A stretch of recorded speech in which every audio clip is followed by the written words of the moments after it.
Hello, I'm Mike. I post as Mo Dean on SRP. I'm with Sham. He posts as High Bud GL on SRP, and we're here today to do some honing on Western style razors.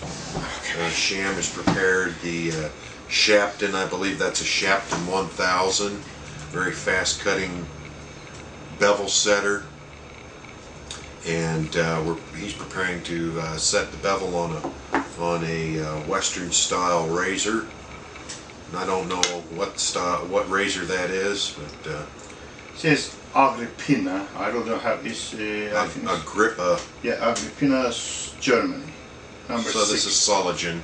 This is a German razor. Very nice. Got a big finger notch out of it.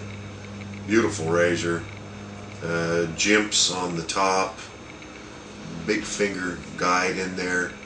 Beautiful razor that I would like to have. Okay, you may have it. Okay, guys, I bought this one from Bay, and it does have small chips, but when you look at it, you cannot see it. But what I have to do, I have to remove the chips, and I'm going to use tape. I usually do not use the tape, but if there's a chip on the blade, I prefer to use the tape. Then I will take the tape out. So he's taping the spine of the razor with one strip of electrical tape, 3M electrical tape.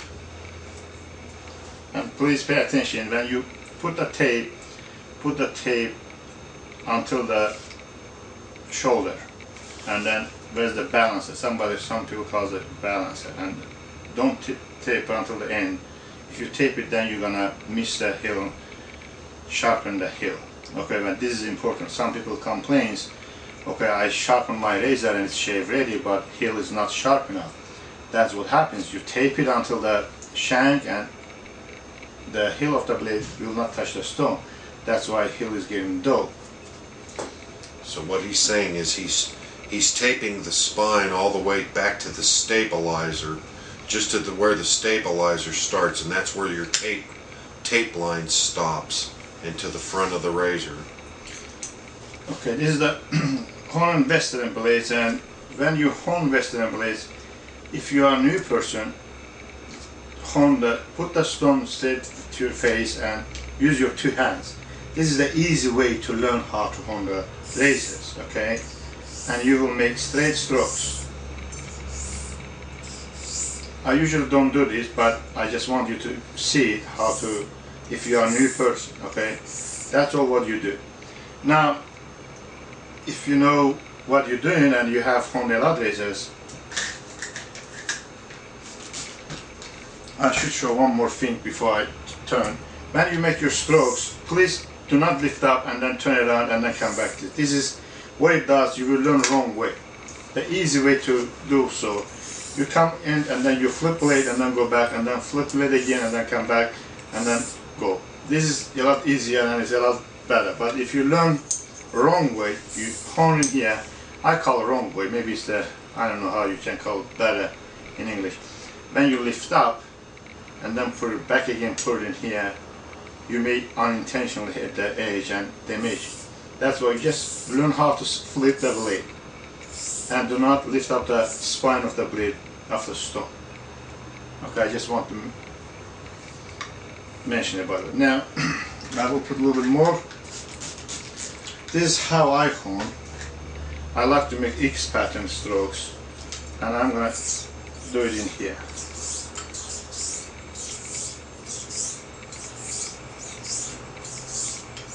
Now already you can see the swarf is the term used in the straight razor industry, forming on the Shapton 1000.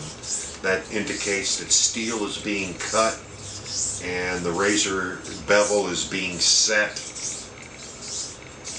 As long as you're seeing discoloration in that slurry, that tells you that steel is being cut.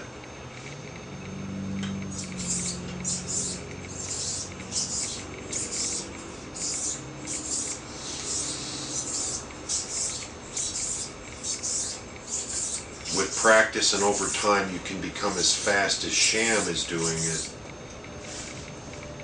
typically you might hold one finger on the spine to keep the blade in contact with the stone. That's excellent idea. That's what Mike's saying. If you are new and you are starting to learn, you can put the blade and then put your finger on the top of the blade and then guide it. This is perfect. Okay, this is excellent learning way how to learn the honing. What happens when you do that, it's not just your muscles on your arm, it's called a reflex. It looks like you are getting used to it. Your reflex, you're getting used to it, and you make that strokes automatically. Okay?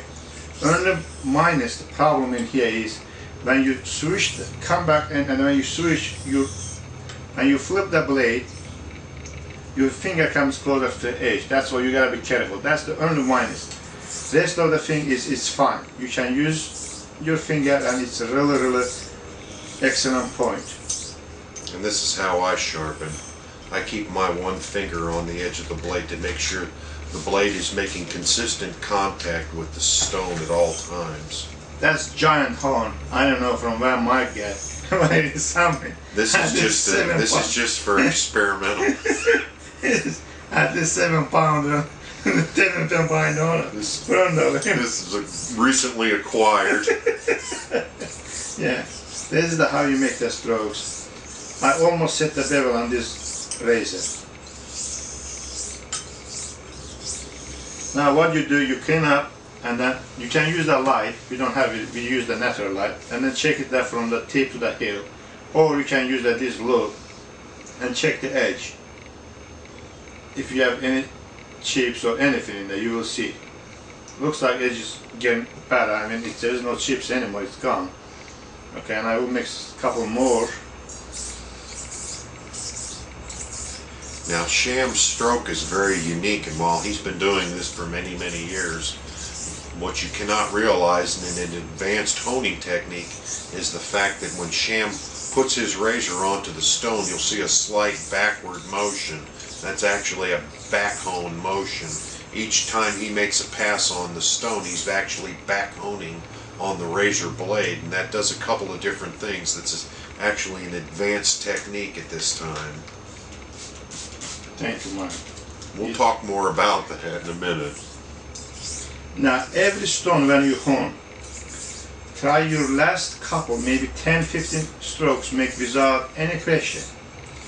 What it does, it will fix your mistakes, early mistakes. If you hone, you put too much pressure on the hone.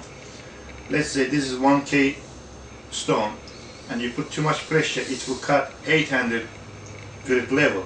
But at the end, if you take that pressure out and make 10-15 strokes without pressure, your edge will come up 1K level. That means you are automatically fixing your mistakes.